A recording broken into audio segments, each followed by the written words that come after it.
যাদের রক্তের উপর দাঁড়িয়ে উনি আজকে প্রধান উপদেষ্টা, এবং অপ্রিয় সত্যি হলেও বলবো ওনার 1000 কোটি টাকার ট্যাক্স মাফ করে নিয়েছেন। উনি অলরেডি 6 মাসের দণ্ডিত আসামি ছিলেন, সেটা মাফ করে নিয়েছেন। উনি অনেকগুলো প্রতিষ্ঠানের পারমিশন নিয়েছেন আমাদের সন্তানদের রক্তের উপর দাঁড়িয়ে। এখন আমাদের মুখোমুখি হতে উনি ভয় পায় কেন? একজন বিচারক, আমি বলবো যে উনি দোষরের থেকে সুবিধাভোগী, সেটা আপনারাই প্রমাণ করেছেন। ওনার নামের বরাদ্দ ফ্ল্যাট বাতিল করা হয়েছে, তার মানে কি উনি ক্রিমিনাল একজন, উনি বিচারক থাকতে পারে না। কিন্তু আপনাদের ট্রাইব্যুনাল 2 এর বিচারক মঞ্জুরুল বাসির এখন আপনাদের ওখানে বহাল, সে কি বিচার করবে আমাদের সন্তানদের? সত্যি কথা বলতে সবাই ভয় পাই, আমরা আসলে ভয় পাই না, কারণ আমরা শহীদের পিতা, আমাদের সন্তানরা শহীদ হয়েছে, আমরা প্রয়োজনে শহীদ হয়ে যাব। পিএস হিসাবে আছে মাননীয় লর্ড ভেদার সাহেবের, উনি খায়রুল হকের পিএস ছিল। কেন? তাকে ছাড়া কি আপনি একজন পিএস ঠিক করতে পারেন নাই? ট্রাইব্যুনাল আদালতের নাম হওয়া উচিত ছিল আন্তর্জাতিক বিশেষ দ্রুত আইন আদালত। কারণ আপনারা যে সিস্টেমের কথা ভিতর দিয়ে যাচ্ছেন, আপনারা বলছেন পরবর্তী সরকার এসে আমাদের এই বিচার করে যাবে, ইম্পসিবল। আপনারা কোনো ভোটের মাধ্যমে এই ক্ষমতায় আসেন নাই। পরবর্তী যারাই আসবে তারা ভোটের বিনিময়ে ক্ষমতায় আসবে। তারা চোরের ভোট চায়, তারা ঘুষখোরের ভোট চায়, তারা চাঁদাবাজের ভোট চায়, তারা আওয়ামী লীগ দোসরের ভোটও তারা চায়। সত্যিকার অর্থে তারা এই ভোটের বিনিময়ে তারা ক্ষমতায় আসবে। তাদের এত ঠেকাই পড়ে নাই যে শহীদদের তারা বিচার করবে, যেখানে 20,000 জুলাই যোদ্ধাদের তারা বিচার করবে, কখনোই তারা করবে না। আমার ছেলেকে সন্ত্রাসী আখ্যা দিয়ে একটা মামলা সাজে, সেই মামলার ফেট এখন পর্যন্ত জানতে পারেনি। আমার ছেলে কি এখনো সন্ত্রাসী, এটা আপনারা আমাদেরকে আপডেট দিতে পারেননি এখন পর্যন্ত। দ্বিতীয়ত, আপনারা বলছেন যে আমরা বিচার করছি, তদন্ত করছি। আমি বললাম যে আমি আমার সন্তানের মৃতদেহ হাতে পাওয়ার সঙ্গে সঙ্গে বলেছিলাম যে আমি বিচার দিলাম আল্লাহর কাছে। আমি কিন্তু আমার ছেলের জন্য মামলা করি নাই, ওর মামা মামলা করেছে। কেন করি নাই? কারণ আমি এই দেশের বিচার ব্যবস্থায় আস্থা রাখতে পারি না। সেটার একটা কারণ বলি। বলেন, আমি বললাম যে আমরা সরকারি বেসরকারি বিভিন্ন জায়গায় দেখি যে প্রত্যেকটা অফিসের একটা সার্ভিস রুল আছে, সেটা যদি কেউ ভায়োলেট করে, কোনো কাজ করে, তার বিরুদ্ধে ডিপার্টমেন্টাল অ্যাকশন নেয়, চাকরি চলে যায়, জেল জরিমানা হয়, অনেক কিছু হয়।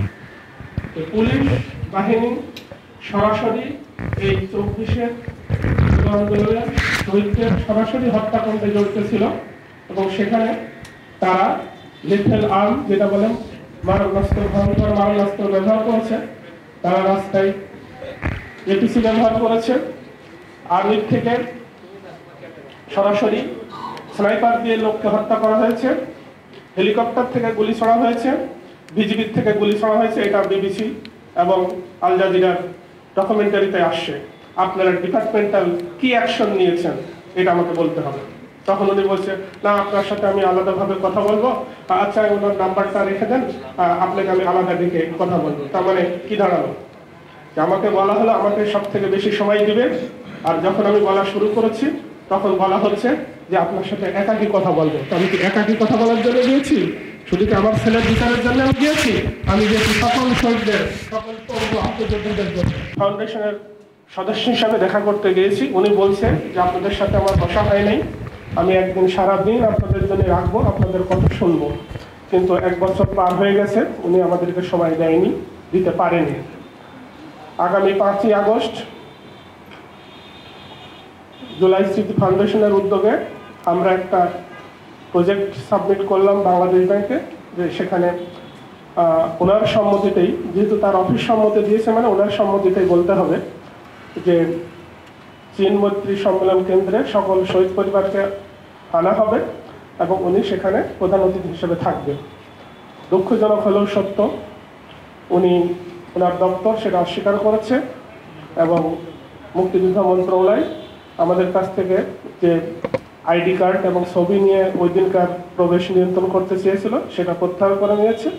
এখন বলা হচ্ছে যে 5ই আগস্ট সমস্ত জুলাই যোদ্ধা এবং শহীদ পরিবার একই সাথে স্ব ডিসি অফিসে উপস্থিত থাকবেন, আর উনি ওদিন আমাদেরকে ভিডিও বার্তা দিবেন। কেন? যাদের রক্তের উপর দাঁড়িয়ে উনি আজকে প্রধান উপদেষ্টা এবং অপ্রিয় সত্যি হলেও বলবো ওনার 1000 কোটি টাকার ট্যাক্স মাফ করে নিয়েছেন। উনি অলরেডি 6 মাসের দণ্ডিত আসামি ছিলেন, সেটা মাফ করে নিয়েছেন। উনি অনেকগুলো প্রতিষ্ঠানের পারমিশন নিয়েছেন আমাদের সন্তানদের রক্তের উপর দাঁড়িয়ে। এখন আমাদের মুখোমুখি হতে উনি ভয় পায় কেন? দরকার নেই কোনো বিচারে। আমার সন্তানটা শহীদ হয়েছে এদেশের যে আবেগ নিয়ে, যে বৈষম্য বিরোধী একটা দেশ গঠনের জন্যে, কোথাও তার কোনো প্রকাশ দেখছি না। দুঃখজনক হলেও সত্য, তাজুল ইসলাম সাহেবের একটা বক্তব্যে আসছে যে আমরা কাকে দিয়ে তদন্ত করব। যে বাহিনী হত্যার সাথে সরাসরি জড়িত তাকে দিয়েই যদি তদন্ত করানো হয়, আপনি বলছেন সৎ, কেমন সৎ? আপনার 2 নম্বর ট্রাইব্যুনাল আদালতের একজন বিচারক, আমি বলবো যে উনি দোষরের থেকে সুবিধাভোগী, সেটা আপনারাই প্রমাণ করেছেন। ওনার নামের বরাদ্দ ফ্ল্যাট বাতিল করা হয়েছে, তার মানে কি উনি ক্রিমিনাল একজন, উনি বিচারক থাকতে পারে না। কিন্তু আপনাদের ট্রাইব্যুনাল 2 এর বিচারক মঞ্জুরুল বাসির এখন আপনাদের ওখানে বহাল, সে কি বিচার করবে আমাদের সন্তানদের? বিভিন্ন জায়গায় স্বৈরাচারের দোষরকে বসায় রেখে আপনারা আমাদেরকে শোনাচ্ছেন সংস্কার, এবং সত্যি কথা বলতে সবাই ভয় পাই। আমরা আসলে ভয় পাই না, কারণ আমরা শহীদের পিতা, আমাদের সন্তানরা শহীদ হয়েছে, আমরা প্রয়োজনে শহীদ হয়ে যাব। ভয় পাই কারা? মুনাফিকরা ভয় পায়। যেমন পবিত্র কোরআনে বলা আছে যে ইহুদিদের প্রতি এইরকম আহ্বান আছে, তোমরা যদি তোমাদের এইটাকে সত্য মনে করো তাহলে তোমরা মৃত্যু কামনা করো। 1400 বছর আগে সেই আয়াত এখনো বহাল আছে, কোনো ইহুদি আজ পর্যন্ত মৃত্যু কামনা করে নাই। তার মানে মুনাফিকরা মৃত্যু কামনা করতে ভয় পাই। আমরা মৃত্যু কামনা করতে ভয় পাই না, আমরা শহীদ হতে ভয় পাই না। আইন ল মিনিস্ট্রিতে এখনো যে পিএস হিসাবে আছে মাননীয় ল অ্যাডভাইজার সাহেবের, উনি খায়রুল হকের পিএস ছিল। কেন? তাকে ছাড়া কি আপনি একজন পিএস ঠিক করতে পারেন নাই? তাকে এখনো কেন বহাল রাখা হয়েছে?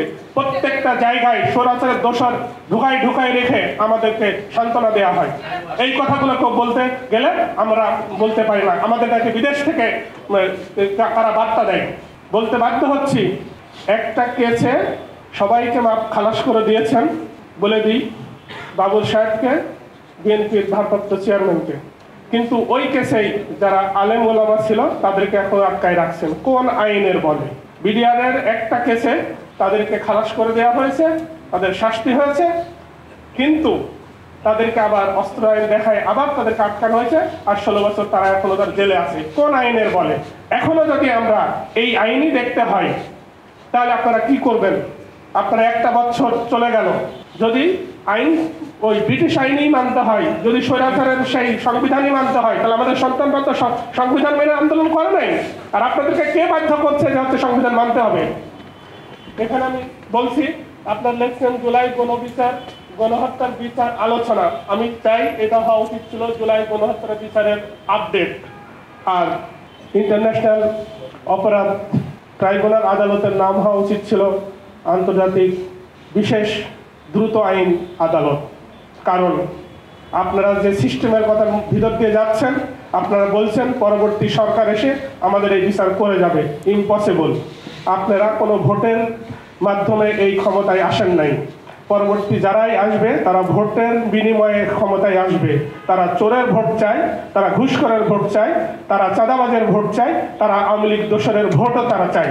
সত্যিকার অর্থে তারা এই ভোটের বিনিময়ে তারা ক্ষমতায় আসবে। তাদের এত ঠেকাই পড়ে নাই যে শহীদদের তারা বিচার করবে, যেখানে 20,000 জুলাই যোদ্ধাদের তারা বিচার করবে, কখনোই তারা করবে না।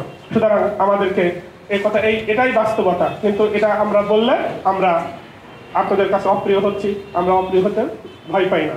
আর একটা বিষয়, যদি হয়তো অপ্রাসঙ্গিক তবুও বলবো, যেহেতু পরিবেশ উপদেষ্টাকে পেয়েছি, আমি actually applied chemistry and chemical ইঞ্জিনিয়ারিংয়ের ছাত্র। আমি 17 সালে চাকরি ছেড়ে দিয়েছিলাম। সেটাও বলি, নিজের কথা বলতে হয়, কারণ না হলে তো কেউ জানবে না। এদেশের সালামের মাধ্যমে এই শয়তান স্বৈরাচার সরকার লক্ষ কোটি টাকা পাচার করেছে, আর সেটাকে সহযোগিতা করেছে মুখোশধারী কিছু ইসলামিক ব্যক্তিত্ব।